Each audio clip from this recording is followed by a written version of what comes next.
picture very well following the resurgence of violence since 27. Yes. How many people have been injured so far? The death and then perhaps displacement that has already occurred in that area. If you could give for us the picture very well. Okay, on 27th, what happened? We got one death and 2 injuries. The person who died is one called Mwesugwa. He's a Chigabe tribe who was killed brutally.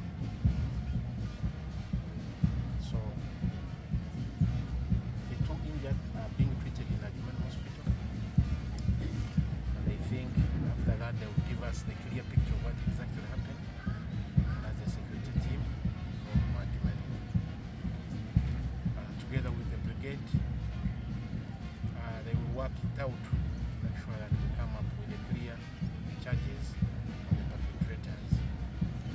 So far, we have the list of the suspects, and very soon you'll get the results. Thank you. Yes, my name is Ernest Tumwesige, not Tumwesige. Yeah, the issue of APA has been on for now over a decade. How are you addressing it this time? I'm saying you only the security, security personnel around. Yet we're here, NFA, UA. At what level are you engaging these stakeholders to ensure that this issue is addressed once and for all? Which media house do you report? Greater North News Agency. Greater North. You can also tell us. Uganda Radio Network? Uganda Radio Network. Okay. You see this problem. So I would request you. Sorry for.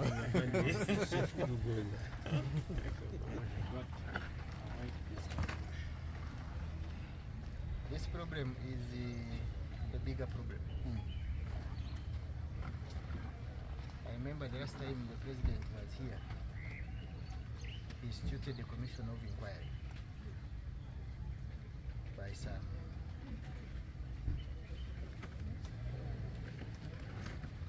justice, Chief Justice, the chairperson.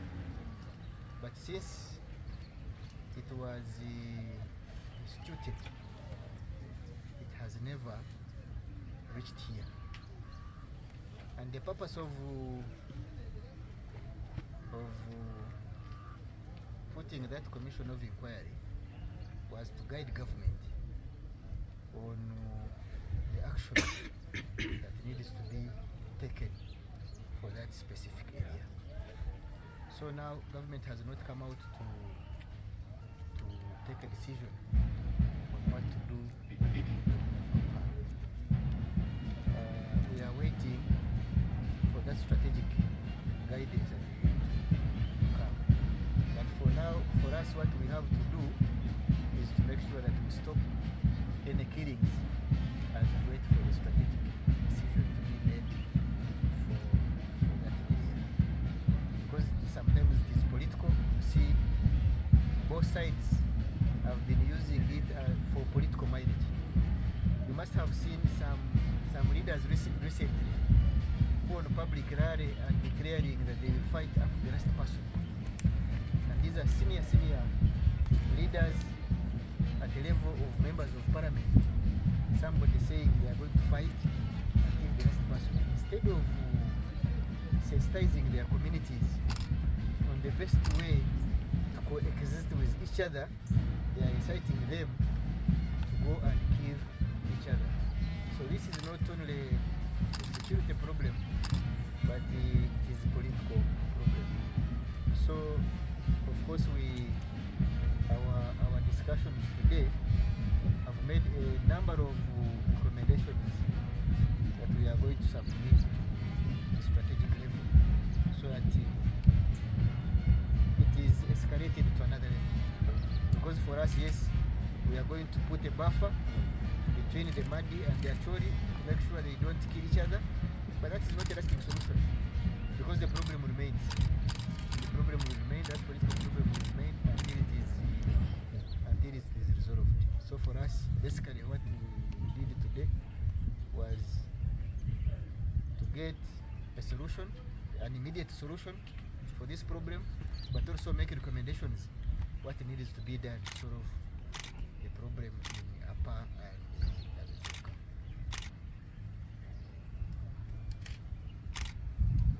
Thank you.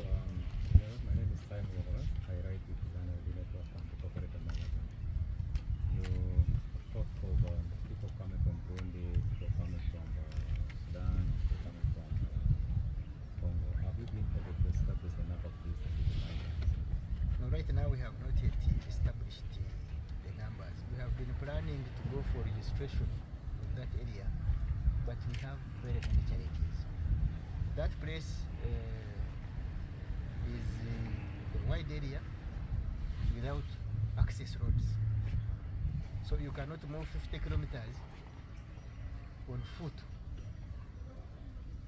when you are looking for people. So people are dispersed in different areas without any roads. So you, the media, as they said, you need to go on ground and show the country what is in that place, because it's inaccessible. Would have, you see, that's why people kill each other, because our quick reaction forces cannot reach. Because moving 50 kilometers to go and save people, it is quite difficult. So if roads were opened, it would become very easy for us to rush very fast those conflicted areas. So I think we need to arrange so that you go there, you see how difficult it is. Because there is a village where I wanted to reach. I dropped my car, I boarded the border. We reached somewhere, we had to carry border. Somewhere, got stuck and came back. So you can see, we completely failed. So access is very, very important, especially when it comes to reaction to these conflicts.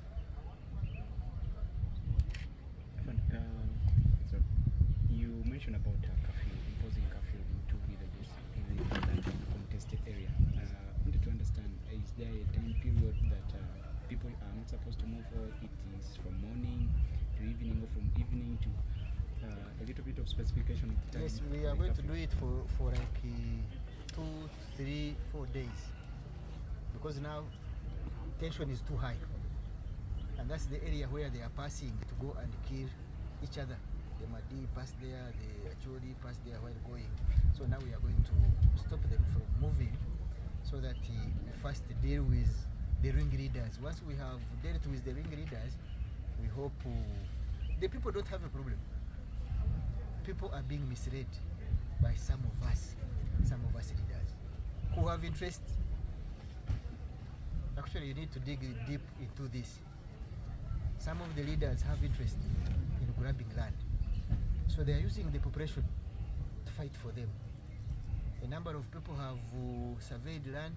Yes, we have stopped them, but now they are using the common person to fight for them, to make sure that once they have chased away any other person, now they bring surveyors, they start surveying. So it's a complicated matter in this area.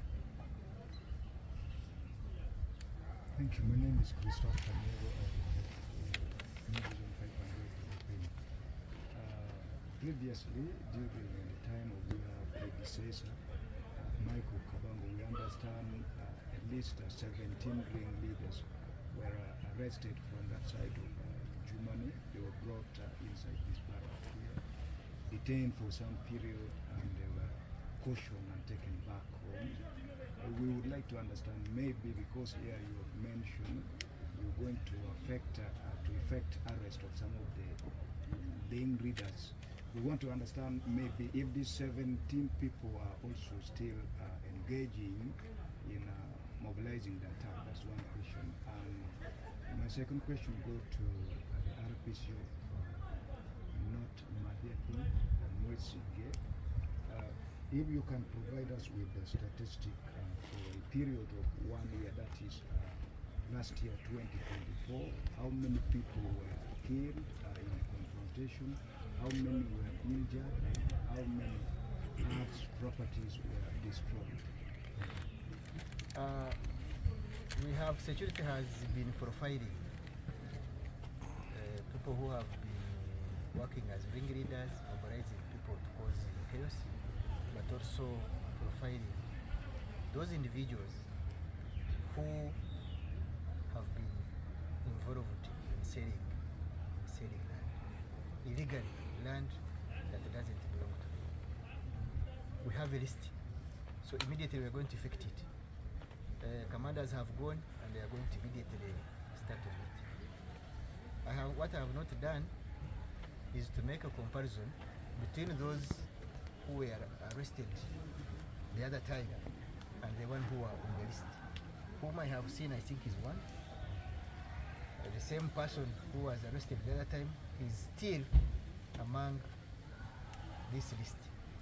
And what we have discussed, one of the issues, the challenges that the team faced was pressure.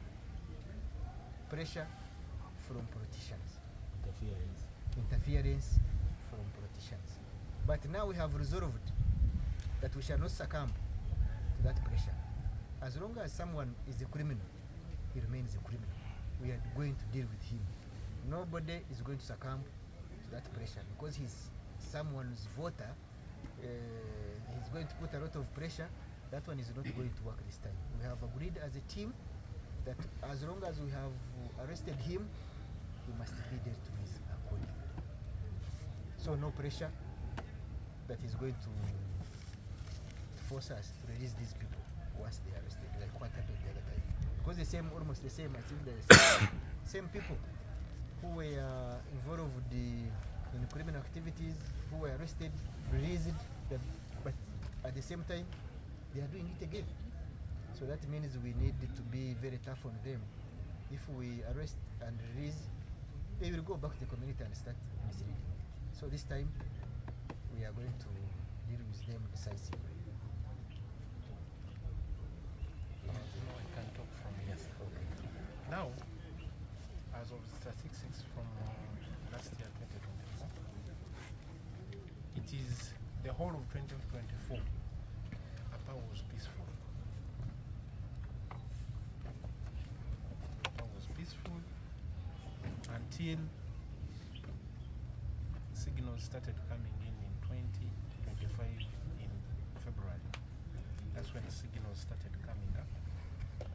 And of course, during 2024, there could be isolated incidents that could come up, but you could not bring it to this magnitude as of now. So, but 2024 was fairly peaceful. It is the height at which it reached to the maximum was on 27th of last month, when we lost a person and some 2 people were injured. So, as a security team, as I had already explained, that we are going to work it out, and you'll see the results soon, as the division commander has explained. Thank you. And maybe in addition to this, there are seasons, there are specific seasons when these people attack, as the RDC was telling us. When people are going back to the gardens, that's when these attacks happen. When people are going to harvest, people want to harvest what they have not sowed. They want to harvest from their gardens which they have not plowed. So during harvest, we must see a resurgence of crime. During the period when people are going back to the gardens, because they just go to areas where they don't belong to them. So by the time somebody goes to open up a garden, he's opening a garden in an area which doesn't belong to him. So conflict begins. So it is usually during those periods, time for harvest and time for opening up gardens. Maybe from me, we understand the military, they also have a community, a policing as well as the police. I would like to understand understand maybe how effective has the community policing engagement dialogue been helping fighting the confrontation in Akol. You see, originally, because of manpower issues, police was not able to deploy all the places.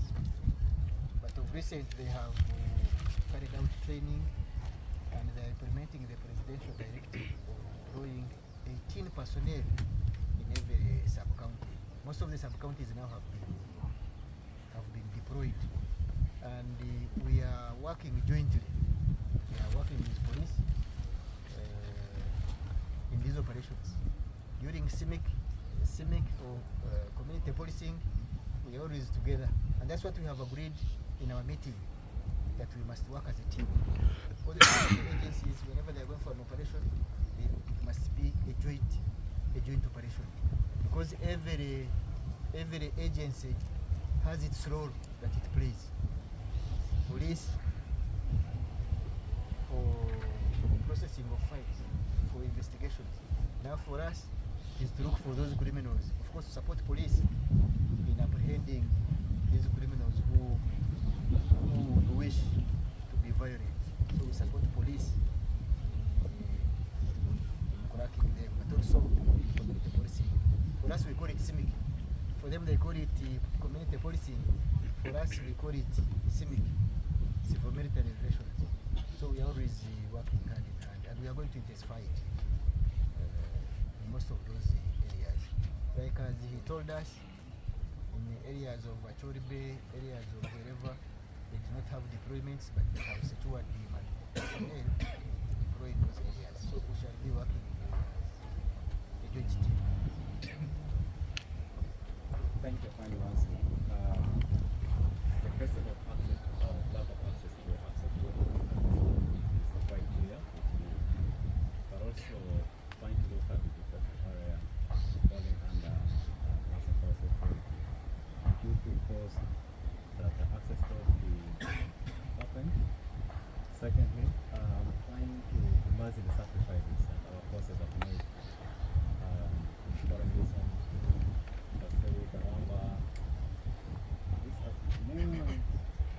Forest than this one. What is so difficult here to bring back from? Is it a question of manpower?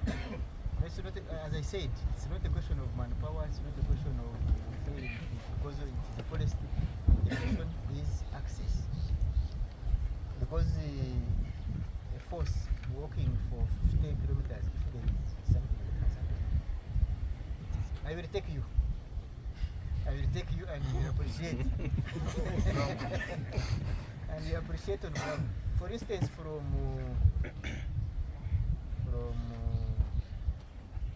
where we have a brigade headquarters to, is it Pekere?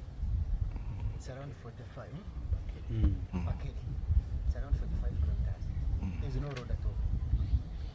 There's no road at all. So even if you deploy soldiers there, we're supplying them, taking food for them becomes a very big challenge. You have to carry on the head for that distance. There is no single road which can head a border. So not even a border can reach. So you see, even if you deploy there 50 kilometers, it means now resupplying the soldiers becomes very, very difficult. You have to carry food on the head for all that distance. So you as the forces state, you need to show this so that security roads are open. Even if it belongs to NFA, even if it belongs to World UA, it doesn't stop it from having security roads open up there. So we need to open up those roads for quick.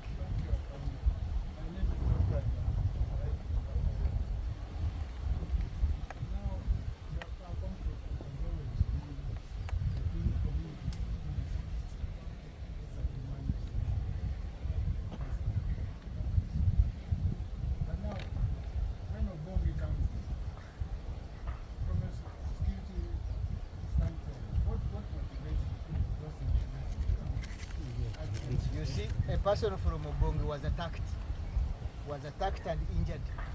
So it was revenge. They were also coming to revenge for their person who was injured.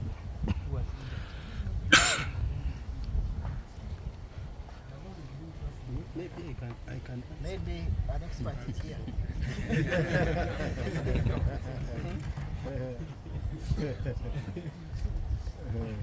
Yeah, thank you so much for that question. The issue started between Amuru and Adjumani, but the culprits and the people who have been invading the place have come all over the region. I've been an RDC there for the last 8 years. The people who have been causing problems come from Kitugu, from Pade, from Gulu, from Lango, and different parts. Now people on the other side are saying, okay, it seems the war is a general one. We also Mahdi, why don't we come in?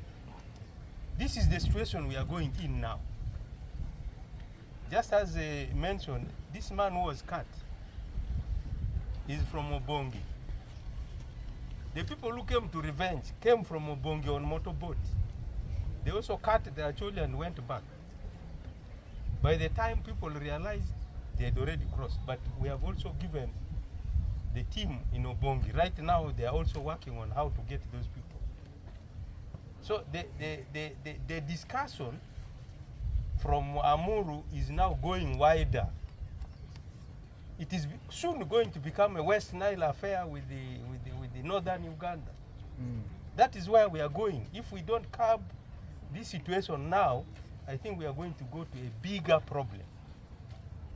That is the situation that we should be thinking about. Two, this issue of what is happening now. The issue of what Afande has just said.